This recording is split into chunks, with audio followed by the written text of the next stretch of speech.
We continue to see our private entities, our state-owned enterprises, year on year, decades on decades, operating on losses, which again, obviously, drill down to greater public debt. There's larger amounts of, public expenditure that we tend to incur because of these very factors. And in this modern day, 9 out of 10 jobs are created by the private sector. The only job that the government has is to create the right de jure environment and to make sure that in de facto it's implemented correctly so that there's the legal, the regulatory, the policy environment is such that it is conducive for private sector growth. However, in Pakistan, we see absolutely, and whenever there's talk about privatization, there's a lot of pushback, and it also comes. The pushback also tends to come back from political parties and those political stakeholders.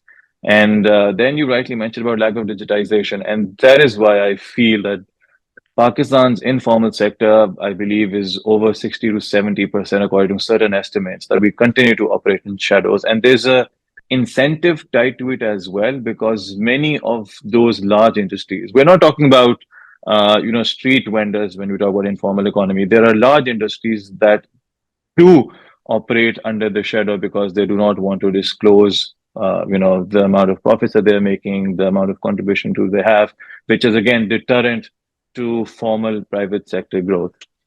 But then coming back to the point, what are the mechanisms? We cannot isolate political economy from economic development. Those political factors undoubtedly are very grossly tied.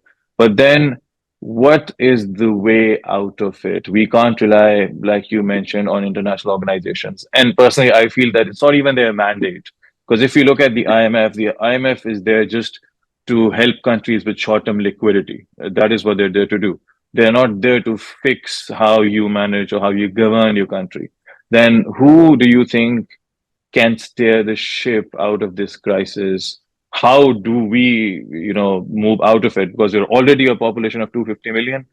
By 2050, we're estimated to cross 400 million. And, those are scary numbers. We already lack resources to invest in human capital. Over 30 million kids are out of school. And then, the population outburst. How do you envision Pakistan managing the crisis, which is amplifying day by day? Look, quite frankly, first of all, I disagree with you on a number of propositions. The informal economy is wonderful. Informal economy is what is keeping us afloat. The formal economy is the problem. In this country, the government is bankrupt. The economy is not. When you come to Pakistan, you'll see people are flourishing. It's the government that is bankrupt. And people are flourishing because they're trying to make a life for themselves. They're enterprising. As Adam Smith said, they want to truck and barter. They want to do things. The political economy is that the World Bank, the donors, don't understand the country. And yet they have a disproportionately large role here. Like, can you imagine the World Bank is going around selling a reform agenda for the next government? Where did it get the mandate to do that? Should it be doing that? Is that agenda well consulted, well thought out? Has that agenda been discussed locally? No. And they don't want to discuss. They want to tell us. So the political economy is not our political economy. It's international political economy. When the UN comes with the SDGs, do we even know about it? Some ex-bank world bankers made the SDGs. And now we have to live with it.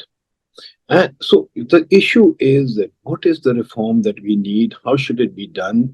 If the World Bank, UN, those guys are going to come and design it, then I'm afraid there's no way out. Because that reform is going to be designed by lending priorities and external forces, as well as people who do not understand our economy. So I think that's a key issue.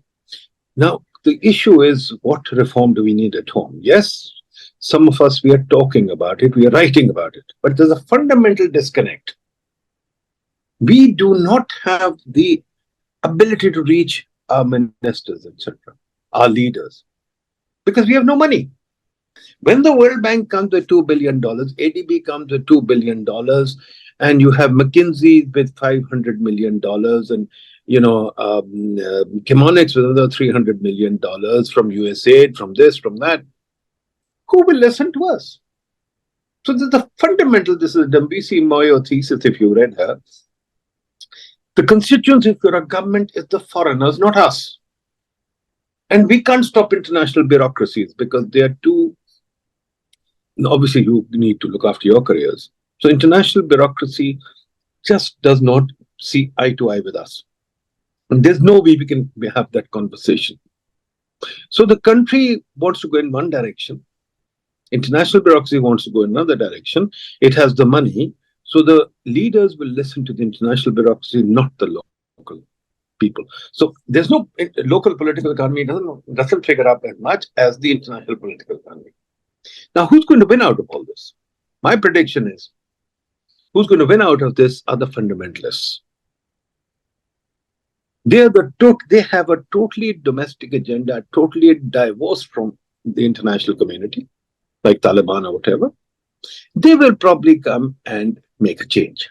At some point, things will get so bad that they will take over. And then we'll have to go through a lot of pain. I'm not saying it's going to be happy times for us. It's probably going to be 30, 40 years of pain. But quite frankly, maybe that's what we need. Maybe that's what we need. Because there is no way the international bureaucracy is going to say, okay, guys, let's take a pause and let's try and figure out how we can make this country move forward. And I don't think it's going to happen, not in my lifetime, not in your lifetime. But somewhere along the line, the only break is that only indigenous thought that matters, which is hurtful, which is harmful, which is not the best. But we probably have to go through that phase.